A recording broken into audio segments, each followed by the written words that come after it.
Hey Emma, Yes, Madeline. what do you say when there's only one level of quality that you'll accept? I don't know. What do you say? I'll say, that's it, that's the Soulcalibur that I want.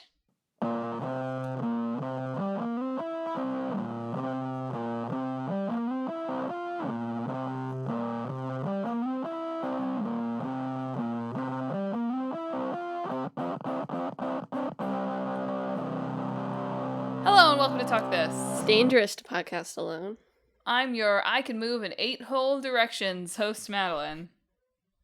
I'm your It's a Sprint, Not a Marathon host, Emma. Hey. And thanks for tuning in to this week's show. That's kind of ironic when you think about what's going to inevitably happen to that game. Yes.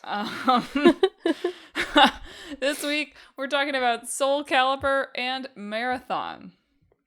Which I feel very vindicated in my brain going, Marathon, isn't that an old game? Yeah. And it is. But we're talking about the new game. Yeah.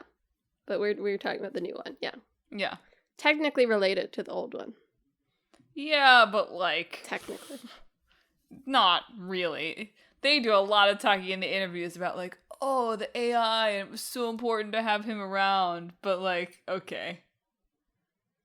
The aliens are there still. Yeah, no other game could have aliens. The specific aliens. Yeah, I know. I just thought it was funny. It was was anybody really waiting for Marathon to come back? No. People were excited about it when it first got announced. We're skipping past Soulcalibur here quickly, but whatever. People were excited for it when it got announced, I remember, and then they announced it was an extraction shooter, and people started going, Yeah. Well, we're skipping back. It's time to talk about Soulcalibur, which is a 1998 fighting game from Namco, originally released in arcades and then ported as a launch title for the Dreamcast in 1999. Guess what, Emma? What? Guess where you can find Soulcalibur?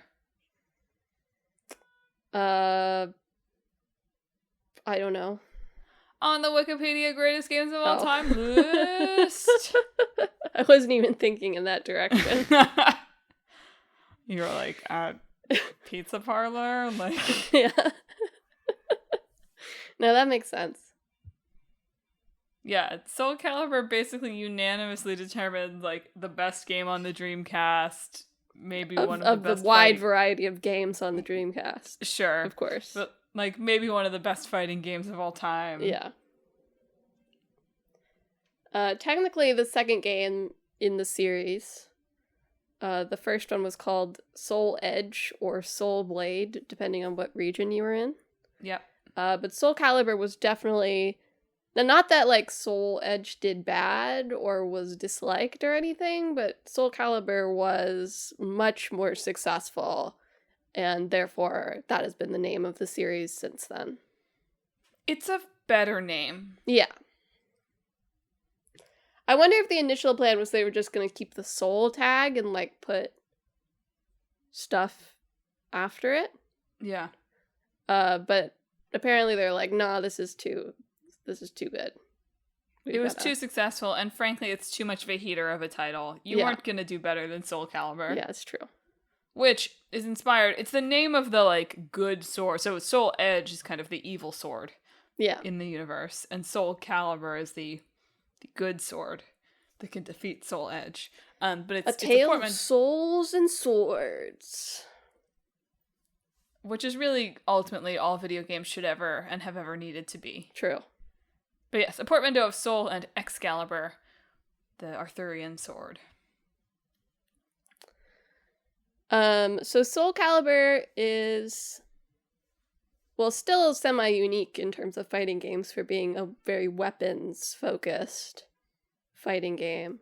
At the time, also very unique because it made the most use of the 3D range of motion. Before Soulcalibur, there were little things side steps had been introduced in 3D spaces. But mostly even 3D fighting games were really still on a 2D sort of plane that you were doing it on.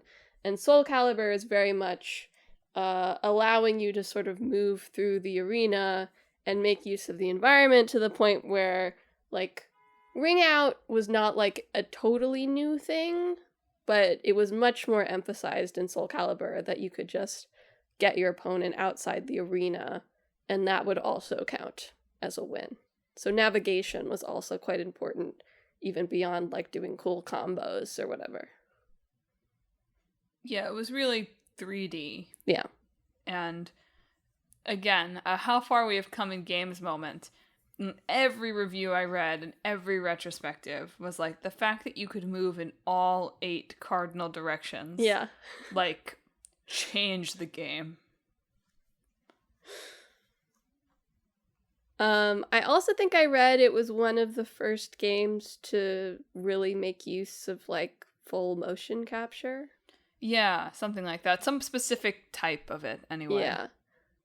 Which obviously they use to capture...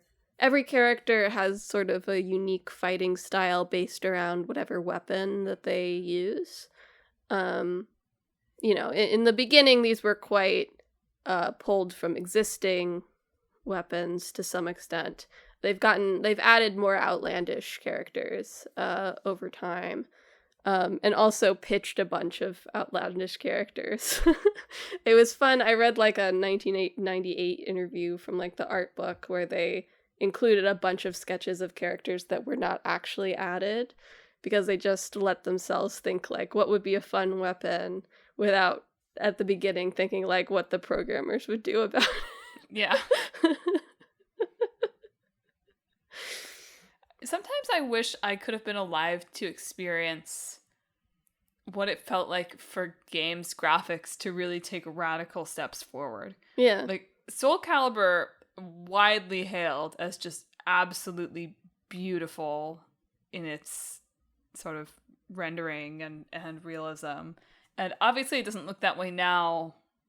I still think it does. I can feel... Sorry, I don't mean to say it doesn't still look beautiful. I Yeah. just mean, obviously, our goalposts have shifted somewhat since 1998. Yeah. I mean, I think that maybe I think it looks beautiful because I've seen a large range of games of this time also and have that to compare to. Maybe if you're going back to it, be like, what is this? But just watching it, like, there's a real sense of fluidity to it that's really cool. That's probably from, like, the motion capture. And they also, like, at least in early ones, like, they add, like, a permanent, like, trail effect on all of the weapons that adds to that sense of fluidity because you can see the path that each weapon is taking as they're moving it. I read, like, a retrospective piece on The Ringer that was talking about, like... That's a nice piece. I like that piece. The arcade machines used to have, like, attract screens when people weren't playing them that would attract you over to them. And Soulcalibur's was just, like, the characters going through, like, their katas, or, like, their movesets, essentially, of, like, by themselves with the camera rotating around them. And I watched some of those, and they really are quite fun to watch. Like, in a similar way that I imagine watching real people do those sorts of things would be fun to watch. And yeah, like, it's fun to... It is interesting to think about, really. Like, I see that and I appreciate it from my perspective, but it is interesting to think about seeing that and, like, really truly being blown away by it, you know? Like, I wish I could have that experience, and I also wish, like, even now, so, you know, all of our graphics stuff is so incremental now, and who knows what's happening with NVIDIA and whatever. Maybe we will all decide we're okay stepping back to PS4 levels, right? Yeah. But, I also wish that anytime I see a game that's really beautiful, there's also a voice in the back of my head that goes, gosh, what did that cost the team? Yeah. What did it take to do that? And it would be cool to have the unfettered, pure experience of just looking at a beautiful come and play me Soulcalibur cinematic. Yeah. It's hard to overstate how glowing the reviews were for this game, and also for the 2002 sequel, Soulcalibur 2. It was the second game. It's interesting to talk about this too after our discussion on Mixtape recently. Noted 10 out of 10 on IGN Mixtape. This is the second game ever after Ocarina of Time to get a 40 out of 40 on Famitsu, which does not water down its scores at all. Mm-hmm. And it got a 10 out of 10 from IGN. This is 1998. Or maybe 99. I don't know if they reviewed the Dreamcast one or what it was, but 98 or 99. And then IGN did not give another 10 out of 10 until Grand Theft Auto 4 in 2008. Wow. So, a little different. A little different back then. Yeah. Soulcalibur is technically still alive-ish. But in terms of like out some like it's on Switch 2 now kind of stuff. But in terms of like its widespread popularity, Soulcalibur 2 was very much like the peak of that. Well, they made all the way up to Soulcalibur 6, yes, which came out in 2018. 3 through 6 were received with varying degrees of not as glowing reviews as the first one, which is really the second one, and 2. I think 6 was okay. People like 6 okay. I liked it better than 5, at least. Yeah, it sounded like they had trouble, like, transitioning out of the arcade sphere. Which like, is working so on the online multiplayer type stuff. Yeah. As we've talked about before, I mean, netcode is so much more difficult than you would think that it would be. Yeah. Just certainly not a thing you would think about being hard. Yeah. Until you get into this at all. It's funny, though, because, again, I read a bunch of times, it was unusual for the time that the Dreamcast port of Soulcalibur actually looked a lot better and maybe even performed better financially than the arcade original, which was really unusual for the time. Yeah. But, you know, even then, you'd play on your Dreamcast with your buddies at home. Yeah. Not with someone halfway around the world. Well, there are a bunch of reasons based on what I read in preparation for this episode that I think Soulcalibur will not come back really soon. Here are my hot takes. Here's the cold take. They dissolved Team Soul, Project Soul, which was the Namco development group. That team really dissolved after Soulcalibur 5. So the developers who made the first 6, those people dissolved after 5. 5 was very unpopular. Yes. And while, you know, there was a passionate producer on the team who was like, I want to make 6, and here's how 6 is going to happen, and pulled people together. And even there was an interview about the development of 6 on the Bandai Namco blog. Yeah. Where he was like, we went and played, like, went to tournaments and recruited people who were good at Soulcalibur, who seemed like team players, to be developers. Which feels wild. Yeah. Like, fine to get those people in a room and talk to them and make them play testers, but they were like, yeah, like, you cornered them in the food court. Like, you take them to the corner of the food court and talk to them about being devs, which is wild.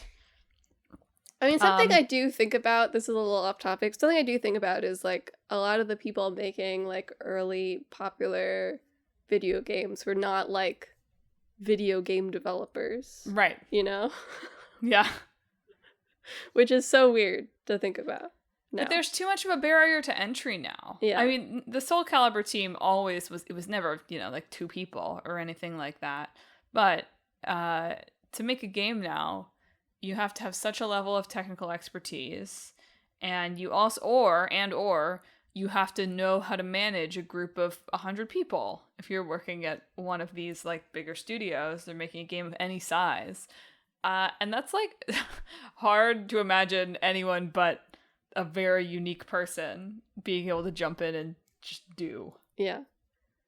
I feel like I read some anecdote recently about one of, like, the big Square Enix developers got hired because he sent in, like, a video edit that was cool. Yeah. Like, he didn't have any game design experience, but he sent, like, a cool video, and they were like, we need this guy. Awesome. It's like, that's just not how it works. Well, and in this interview, it's sort of paralleled, I thought, in an interesting way to some like very salty quotes from Harada, who's the Tekken guy, right? Yeah. So they said in this interview about the development of 6, they were like, oh, I presented this to the board, and, you'd think that maybe, like, you could pull a fast one on the board and tell them it wasn't going to take too much time and money. But, like, the board and managers are all also developers. So, like, they're not going to be fooled. They know what this takes. And I thought that was an interesting parallel to these kind of, like, like, vaguely nasty Harada Twitter quotes. Not nasty, just, like, real. Where basically said, because these companies are companies, people progress in them. And this is true of any corporation, right? People get promoted into management positions because that's how you make more money. And that's what you do with more experience. But instead of becoming really great developers, they're in management. And so that means that, like, in addition to the Soulcalibur team just, like, eventually being shut down, a lot of the talent there moved into management positions because the game was successful, and then they weren't there actually making the game. Yeah, I did think, Harada's a guy. He's certainly a guy. But I did think, like, someone was, like, tweeting at him about Soulcalibur, and he sort of uncharacteristically gave, like, a whole response to it. Yeah. As opposed to just blocking them and moving on, like he normally would. Yeah. But yeah, I did think, like, the way he talked about, like, Tekken and Soulcalibur had, like, a rivalry for a while in terms of being a fighting game. And he said, like, the reason that my Tekken is still around is just because we happen to have people that when they were promoted to management, like me, like, went outside their job description and still worked on making Tekken. Yeah. Like, I got promoted to a job that had nothing to do with Tekken, and I still was like, I'm gonna work on Tekken. Yeah. And just piss people off, like, independently. Right? And he's like, yeah, people hate me. Right. But I do think that's an interesting point. Like, yeah, they're putting people higher up, you get further away from game development. And if your game is sort of driven by, like, a personality and a vision, then the identity of it starts to change. And maybe the people working on it become less attached to that core identity. And that can be a good thing and a bad thing overall. But I do see how, like, it does feel like a problem of, like, taking people away from the things that they work on, Yeah. Well, it's just a different version of the problem. It's interesting to hear the Japanese developers sort of being like, wow, the problem is people stay at the company too long and they get promoted and they aren't making games. Right? Yeah. And so, like, we've got new people making the games because the other guys are in, like, money meetings or whatever. Whereas the problem over here is like, well, we don't have any the company closes. They get laid off. And then nobody learns anything. Yeah. Yeah. But here's my actual hot take of why Soulcalibur will not come back.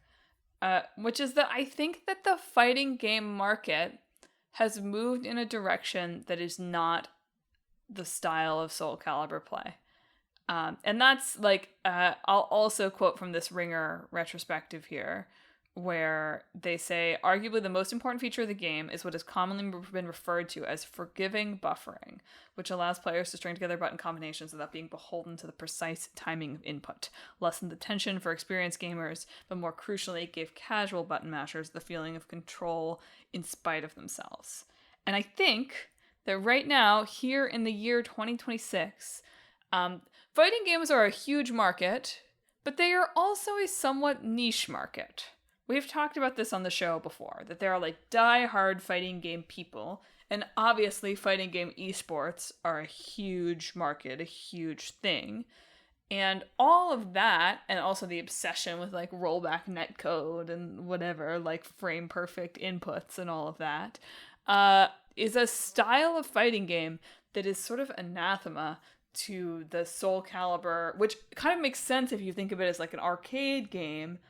You want people to feel like they're good at it and they're having fun in the arcade, so they keep playing. I mean, there's the other flip side of the coin where it's like people get kind of, like, frustrated in a motivated way and they want to get good. Mm-hmm. But Soulcalibur leans into this, like, you're gonna feel like you're good at this game, even if you're not really very good at this game.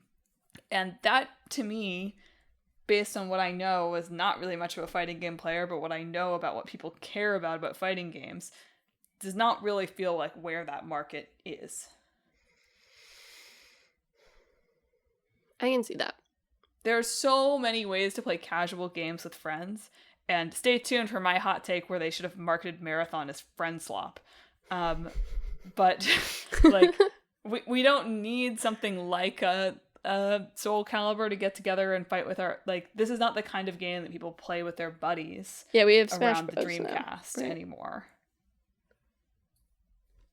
Especially if the team is not willing or able to get up to speed on, like, really cutting edge internet connectivity. Right.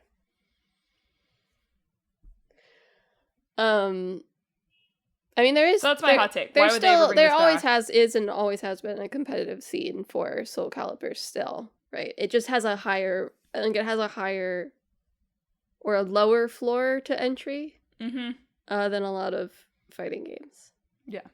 It still has the high ceiling, but tries to be welcoming to both. Which, yeah, is interesting. I just don't know if there's a lot of space in the market right now too. for it. Yeah. Because of the reasons you said, that it's sort of niche genre. Yeah. And this is for casuals. And you kind of can't be a niche genre and be for casuals. Fun fact, apparently Soulcalibur was really big in France. Awesome. I do like when we talk about fighting games and I get to discover, like, which country it was, like, the obsession of. Yeah. And for Soulcalibur, apparently it was France. Awesome. Still has, like, a lot of professional players. The high-level professional players are French, which is cool. Oui. It seems to just be there was, like, one big influencer guy, and, like, it spread across the country. So, like, I wish that we got data. Like, I think sometimes about how European countries are really just the size of large U.S. states. Yeah. Right? And I do wish that we ever got data that was like, yeah, man, like, Soulcalibur was really big in Colorado. Yeah. Like, there was one guy in Denver who was, like, a real phenom, and Colorado really latched on. Another fun fact I picked up, Soulcalibur has always had a lot of guest characters. Ahead of its time, yes. Apparently once considered, but did not progress on adding Cloud from FF7. R.I.P. Fell apart at the last minute, maybe. Yeah, now we have Tifa and Tekken, of course. So. The dream realized in a different way. Yes. Everything eventually comes back around. I also like, there's this, like, old translated, like I said, art book interview with Ko Anda and Koji Mitsunaga, who are design people, mostly, like, character work people. And I did, like, I don't remember which of them I took this quote from, but they were talking about, like, the types of characters they would want to add to later installments, or even, like, some of the characters they talk about cutting were added to the Dreamcast console version afterwards. But they said that they've received requests from overseas to add more outlandish characters to the roster. Overseas players love their freaks. Laugh. Awesome. That's so good. That's really great. I do wonder if there's any truth to that. Like, fighting games do always have, like, sort of, like, classically handsome men, cute girls, cute/sexy girls, right? And then they do have the freaks. You know, those are, like, the 3 core categories. Yeah. Of fighting game character. That's a real taxonomy right there. And I like it, yeah.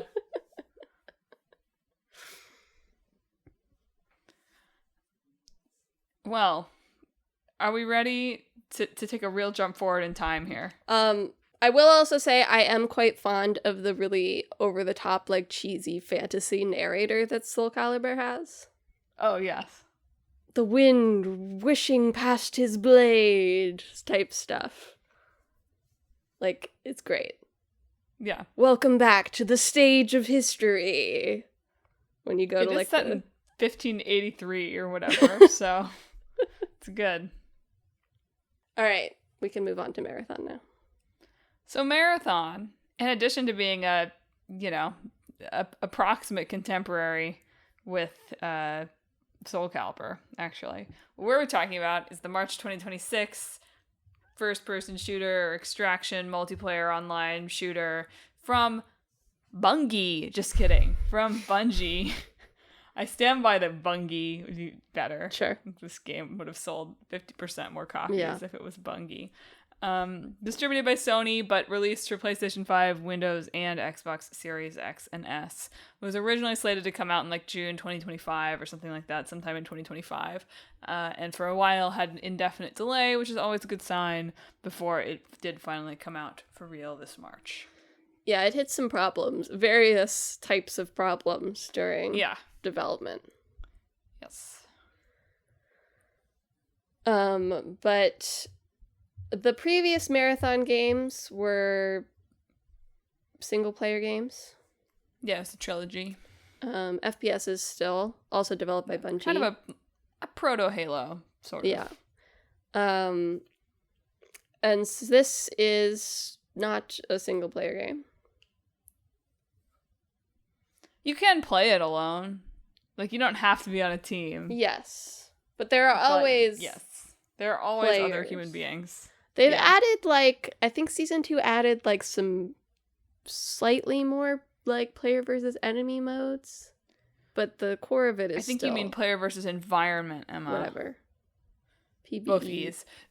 No, they added just recently, in the past couple of weeks, they added more of a roguelike, player versus environment mode that apparently there's a, like, full version of coming in Season 3. Yes, but the main sort of gameplay is player versus player in, like, an interesting way. Yeah. I was reading some stuff that's, like, technically, you're, like, there's not really, you don't have to fight anybody when you're playing. And a lot Marathon. of the stuff I read was, like, it's probably better strategy if you mostly aren't. Yes. And yet people do still. And that is kind of the part of the appeal and intrigue of it, it feels like, to a lot of the writing that I read about it. So in Marathon, I mean, the kind of concept of it is, so it's in this, like, Marathon universe that was established through these previous 3 games. Although, again, just to be clear, the original one of those came out in 1994. The last of the trilogy came out in 1996. Yes, it's set, like, 100 years after the first game. Yes. So, like, basically what happened is, space people flew a ship made out of a moon of Mars to make a colony near an alien planet. But like, the aliens don't like that. And bad things happen to these people, probably. And the United Earth Space Council finally finds out, as well as, like, all of the other... There's definitely a, like, dark capitalism bent to this game. Yes. Like, all of the other corporations that are invested in this space station find out and they freak out. So everybody hires these people called runners who've basically taken their consciousnesses and downloaded them into, Ghost in the Shell kind of vibes. And you send those people in on little missions to extract resources from the ship. And also, in sort of a broader narrative sense, achieve contracts that eventually unlock more information about the lore of the world. Yeah, so there is, like, a narrative progression to Marathon, both on your own individual level and in a community level. There's, like, 6 different factions that you unlock over time. And then you can take on contracts for those factions that give you, like, certain missions to do during your run of whatever you're doing. And these missions are not, like, terribly exciting. They're, like, sort of checklisty type things. But doing these contracts builds your reputation with each of these factions, which gets you more information. You can unlock sort of narrative codex entries. And then there's also some sort of community meta progression. Like in the first season, like originally there was this thing called the Cryo Archive that had to be like unlocked after the game was out over time, sort of. Yeah, they've had some ARG elements too, so like both game progression and puzzles to be solved outside of the game. Yeah. And the trick with Marathon, of course, is that it's just not really possible to make one of these games that is successful in any kind of really long-term way anymore, is it? Well, what's really fascinating to me about Marathon is, as a concept, I think it's cool. Like, it's not a game I would play, but conceptually I think it's cool. It's a concept that has to be, like, massively multiplayer. Yeah. But it's also a concept that is not mass marketable. Yeah. It's like a concept that just like can't exist in our current framework of making games for very long. But it's cool and something that only games can do, right? So it's tough. It's a mass multiplayer game where the goal is really avoid the other people. Yeah. But not exactly, but sort of. Yeah. Like, your interactions with other players is sort of what makes the game, as well as, like, the community aspect of it and the human nature aspects of it. But it's so abrasive and hostile in its design that, like, it's not gonna court, like, as mass an audience as it needs to. Do you think that is even... I was thinking about the abrasive design as well. I feel like, though, that problem is something that these games, as people try to do more creative things, not to say, like, obviously things like Fortnite and Apex or whatever were pretty innovative when they came out. Sure, yeah. Right? So not to diss those as uncreative. But as people try to do more thorny or interesting things with this kind of, like, massively online situation, I feel like I have encountered more and more of these things that are like, well, the game is really great, but you've got to give it, 15 hours before you, like, really kind of figure out how to do it. Or it's really great, but the UI is kind of, like, this one, the UI, people don't. I saw a lot of stuff that was like, oh, like, once you figure out how to do X, Y, or Z, the game is way more fun, but it certainly doesn't go out of its way to tell you how to do that. Yeah. And I wonder if that's a solvable problem for something like this. Because on one hand, you want to be making games that are interesting, and you want to be making games that are complex enough that, like, they reward players for getting better at them or discovering things about them. But that almost necessarily means that the start of the game will be kind of, And, well, that's something that we have sort of, like, that's such a thing in something like watching television, right? You recommend a series to someone. I mean, maybe a little bit less now, but to a certain extent, you recommend a series to someone that has multiple seasons, and you might go, the first 5 episodes are not so great, but you've got to get through it. I think people just don't have patience for setup anymore in that example. Yeah. Yeah. What? The plot doesn't kick into high gear or third gear right away? What are you talking? But I think it's hard with a game like this because people don't want to feel... It's hard to determine, like, is the game frustrating or have I just not figured it out? Yeah, so... I mean, people wouldn't respond well to arcade games now, I guess, is something that has come out of my thinking about Soulcalibur, is they just go like, oh, I'm bad at this. Like, forget it. I read this great article on patf.io blog called Marathon is a... big games journalism. Nice, yeah. Marathon is a heist game, actually. Yeah. Which I thought was super interesting. So, like, the conceit of, like, the Cryo Archive is you can only play it on weekends. Yep. And there's a certain amount of buy-in that you need a certain level of equipment to even do it. To jump in quickly, in case for anyone who's not familiar with the extraction shooter. Yeah. It really is very roguelike-alike, if you're familiar with that in a certain way. But basically, it's like you'll go on a run, you can decide to bring certain equipment from your vault that you've gotten in previous runs or you've purchased through real money or fake money means. And when you go into that run, if you die, you not only don't get to keep all of the stuff that you picked up on the run, you also drop all of the stuff that you brought with you and you don't get any of it back. And you only keep stuff if you make it to the extraction point. So it's a constant game of like, if you stick around longer, you'll find better loot, but you take the risk of dying and losing everything. Anyway, continue. Yeah. But to do the cryo archive, you need a certain level of loot. So you'll need to have prepared for your cryo. You have to ante in. Archive run.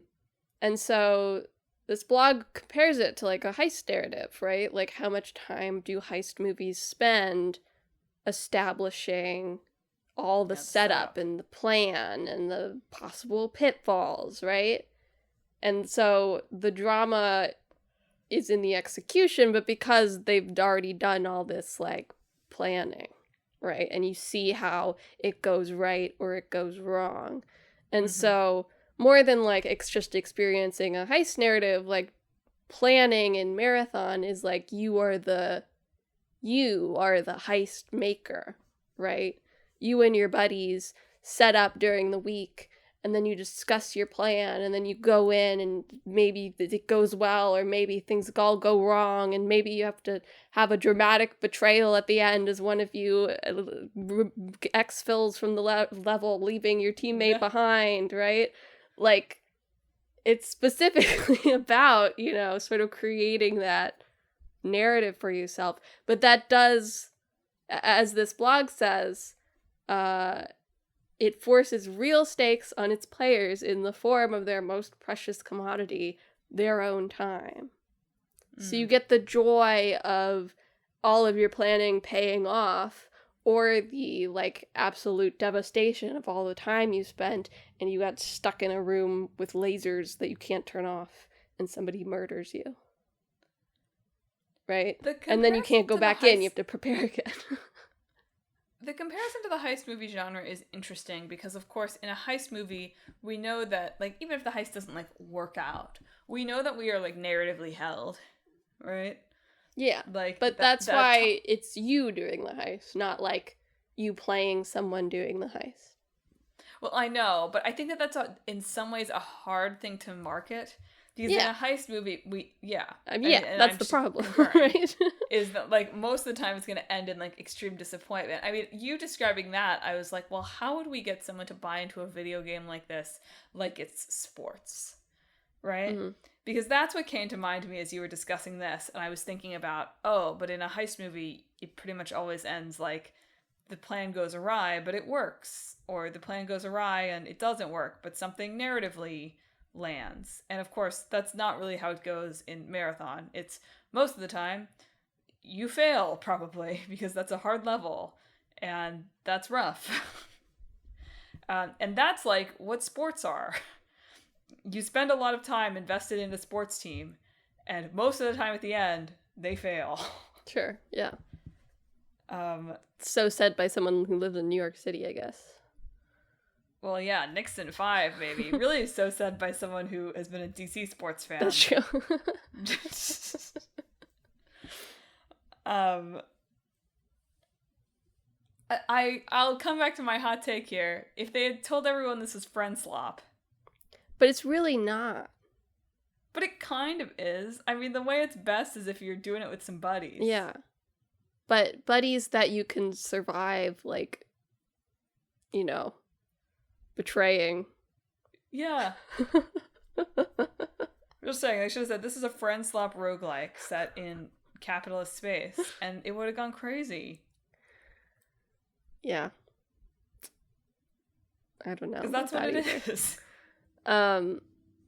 Also key to Marathon is, a lot of the gameplay loop is about collecting stuff and then losing stuff. They do, at the end of every season, wipe your progress in terms of, like, the stuff you've collected.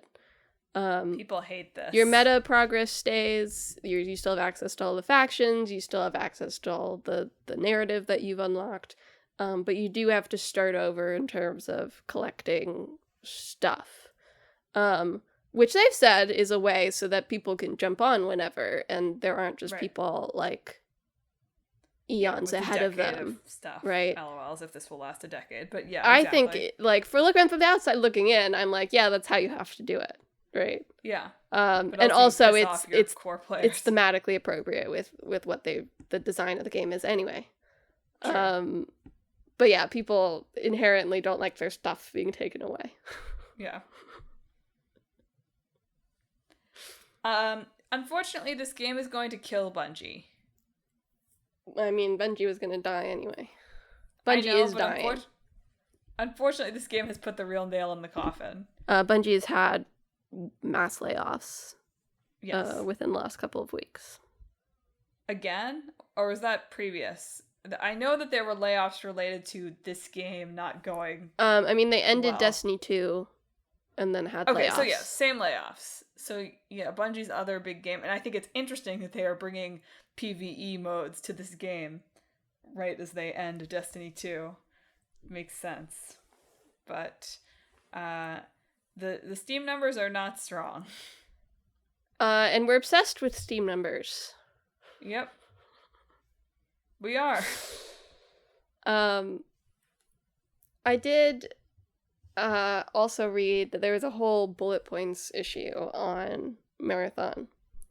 And there's one called like the Hong Kong method or whatever that was sort of talking about that like Marathon's not really like a satire of its capitalist stuff, but more is like a pure like encapsulation of it that in a way critiques it just by being it so completely.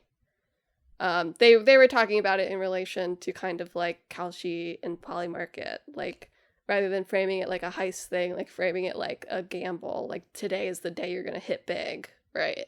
Yeah. And then talking about that as related to like the voyeuristic data crunching, as they put it, and the sort of prediction market pessimism around Marathon. Yeah. Which even like upon launch, people were really, in a lot of ways, they did feel like there was a voyeuristic desire for this thing to fail. That was oddly strange to me. And this game got like, I mean, especially in comparison to many of these new multiplayer online games, this game got pretty strong reviews. I mean, not everything compared it favorably to Arc Raiders, which is of course the like probably most successful right now of this extraction genre, but like most things did. Yeah. The people who like Marathon really like Marathon. Yeah. It's for the people who like freaks, perhaps. Yes, the Europeans. It's just challenging to imagine a game that could do better than that now. I mean, this game is prickly, so that's something. Yeah. But it did sell, I mean, it wasn't an embarrassment on launch. It sold 250,000 copies or whatever. It was not Concord or... No, it was not Concord. Or Highguard. But it's just hard for me to imagine now how any of these games have a real tail, right? Like, hopefully you've made a game that is for some particular freaks, and they'll stick with you. But even the big hitters don't have the numbers they used to. And so the idea that you are going to have the, like, lightning in a bottle, where you're going to be able to maintain your Steam numbers for months, I don't know. There's just too much out there now. I mean, and it sucks. I don't know. Yeah. You know, I don't really play these sorts of things because we didn't, and also I'm a girl and I don't want to. I also feel like, if you're talking about the online stuff, I do feel like we came up just a few years early. Yeah. For that. And we didn't have Xbox. Yeah. Which I do feel like, at least I associate with the earlier games having more of like a voice chat emphasis, at least. We got our little nerdy JRPGs. Yep. X-Men games. And X-Men games, which might as well be Yeah. JRPGs, honestly. Yeah. But yeah, these sorts of things are cool and like inherently video gamey storytelling. And it does suck that because, you know, we can't get the bottom line high enough and there's no sort of artistic support around these things, that it just like Marathon will die. Well, I just wish there was some way to right-size the budget. I mean, gosh, this is a conversation in a lot of entertainment right now. This is certainly something that is being discussed about Broadway. I mean, I can't imagine how much servers cost to maintain right now. Sure. I won't pretend that either, but I just mean, it feels like the expectations around these games are not realistic. Yeah. Are not possible to meet. I mean, even among single-player games. You could argue about all games. But it's like, how do you make one of these, you know, massively multiplayer online games that knows that eventually it will be pretty successful to sustain 15,000 concurrent players? Because, like, they have that here. It's not nothing, but it's not Fortnite. Yeah. And it's never going to be. Yeah. So is it even possible, like, is the budget that is required to make and maintain one of these games even possible, knowing that that is in 99% of cases what is going to take place? Or, like, that would be a successful outcome, is that you have tens of thousands of freaks who'd stick around. May I share about Marathon Steve also? Can I do I want to talk about Marathon Steve, but I want to do one other little anecdote here. Go ahead. Something that I thought was funny to read about repeatedly was the difference in, like, player attitude between Marathon and Arc Raiders. Arc Raiders also a multiplayer extraction shooter, but apparently one where people are really nice. Sure. Which is weird. The idea of games having different cultures like that is funny. But in Arc Raiders, it's like, if you reveal that you're no harm, people won't shoot you, basically. Yeah. Whereas in Marathon, here's a quote. In one semi-viral Marathon clip, a player gets quickly knocked down while trying to enter the building. Exasperated, he says on voice chat he was just trying to complete his missions. "This ain't Arc Raiders, my boy," his assailant said coldly. The victim laughs as the knife hits his chest.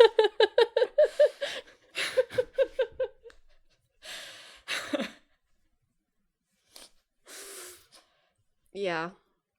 So many, but speaking of funny cultural things, yes, talk about Marathon Steve. Do you think he's real? Yeah. Great. To be honest, yes. I think that plenty of people play games wrong all the time, and they're just not on social media. Yep. They're just like normal people. Can you imagine? Yep. Hard to imagine. Anyway, there was like a Reddit post talking about their friend Steve, who's an infrequent gamer. But it played the original Marathons on Mac. And so picked this up because they were like... Steve is a 46-year-old man. Yeah, I like Marathon. I'll play it. And apparently been playing it like he played the original Mac games.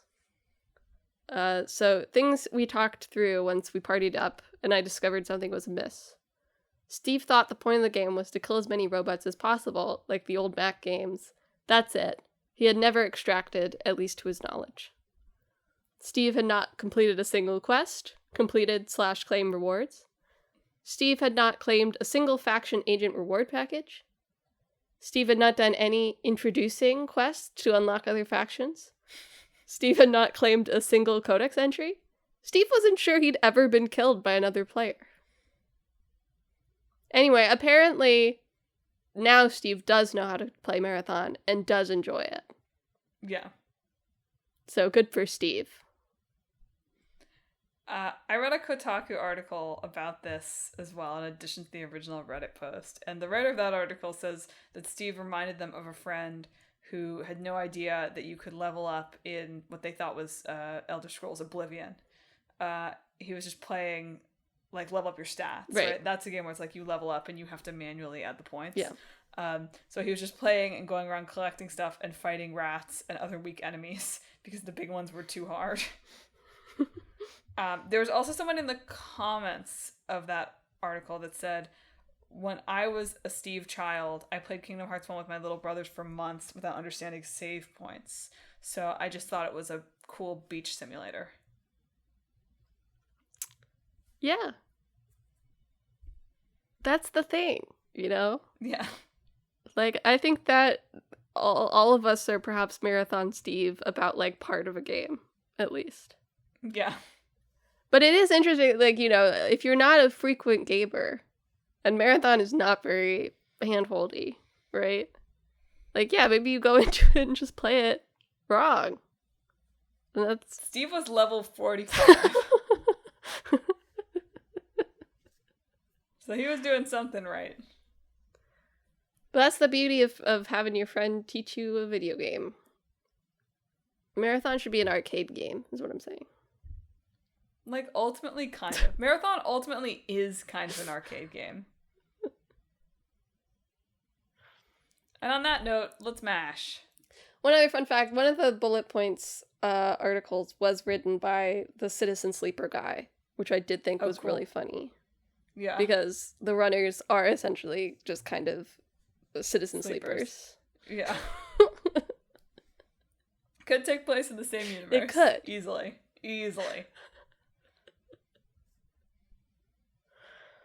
All right, let's mash. Extraction fighting game. Like, not the worst. How would that even work? You just fight with nunchucks and stuff. Like, it's sort of Borderlands-y, but you're picking up, like, weird weapons instead of guns. Sure. That would not, I mean, it's interesting. So, like, when you encounter another player, you're, like, warped into the fighting game zone, and you have to duel. That's an interesting concept there, actually, but I don't think you could do that, because, like, what happens to your characters? I guess, like, a barrier, like, it's like a barrier goes up. You, like, initiate duel. Yeah. It's not the worst, like, a dual stance kind of online game. It sounds like a nightmare to netcode. Sure, yeah. Like the worst possible situation. Let's set aside implementation. Oh. I just wanted to register that it sounds like could not imagine a worse way to set up an online game. But interesting concept. I do, you know, setting aside implementation and how it would look or whatever, I do kind of like the idea of, like, a multiplayer game where you can, like, initiate a duel with someone. Yeah. Like, challenge someone to a duel. Well, it's cool because it gives low-skill players a chance to get really lucky, which I feel like is not something that happens in these games mostly. Yeah.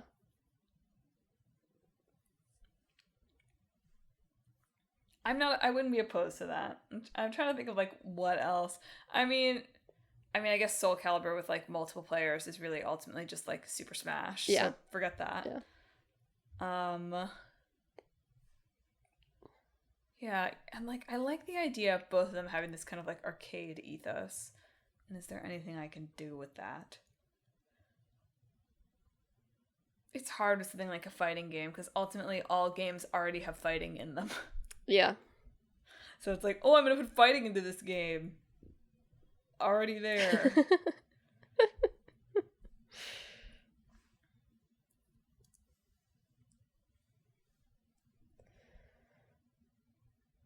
I mean, what's unique about a fighting game is that it's sort of like a one-on-one brawl of skill.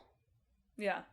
That is kind of what's like incompatibly different between, like, Soulcalibur and Marathon, though, is, like, a lot of, like, the joy of Marathon is being, like, a huge jerk sniper that kills someone from, like, across the map and then runs over and steals their stuff, right? Yeah. That's very, like, not the sort of honor that's involved in a fighting game, you know? Yeah. I'd be interested to see the honorable extraction shooter. It's literally like you do an old school duel. Yeah. Like, you have to go, you can't shoot someone in the back. You have to go 10 paces. Yeah. There's no audience for this, but No. I think there's something to it from a concept standpoint. I feel like there's, like, not enough of an audience, but there's an audience that would enjoy the role-playing of it, I feel like. Yeah.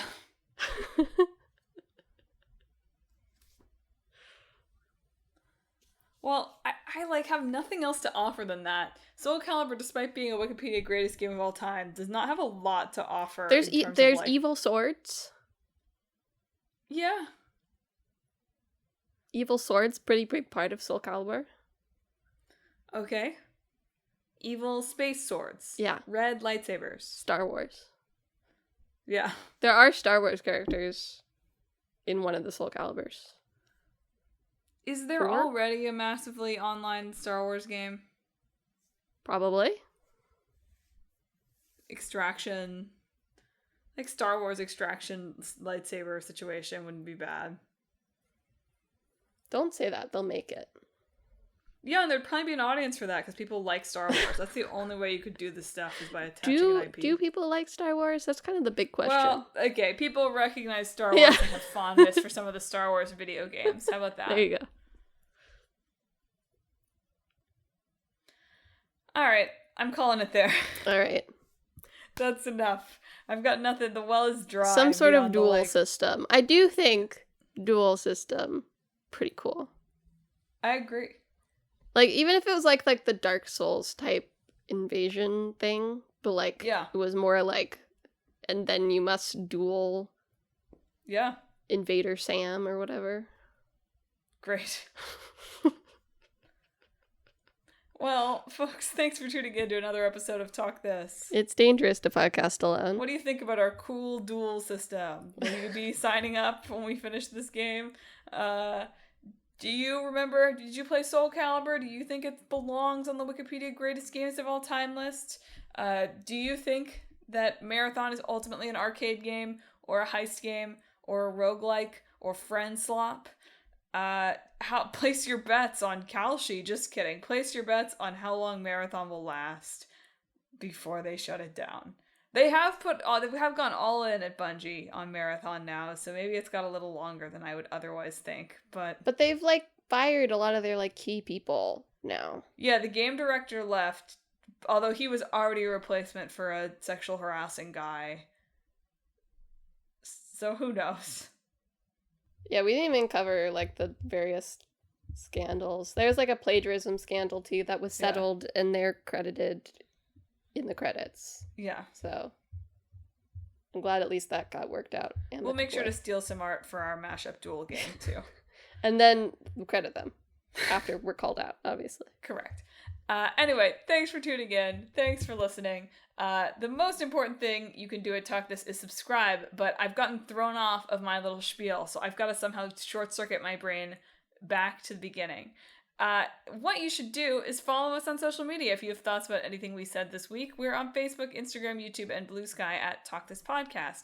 You can also visit our website, www.talkthispodcast.com, where you can read all about the show, check out the games in the hat, and read our blog. But most importantly, like I said, you ought to subscribe.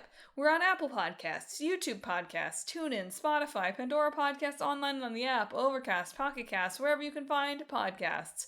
Go ahead and subscribe to Talk This so you never miss an episode on Sundays. It's 6 weeks in gaming next week. Crazy. But what are we talking about in 2 weeks?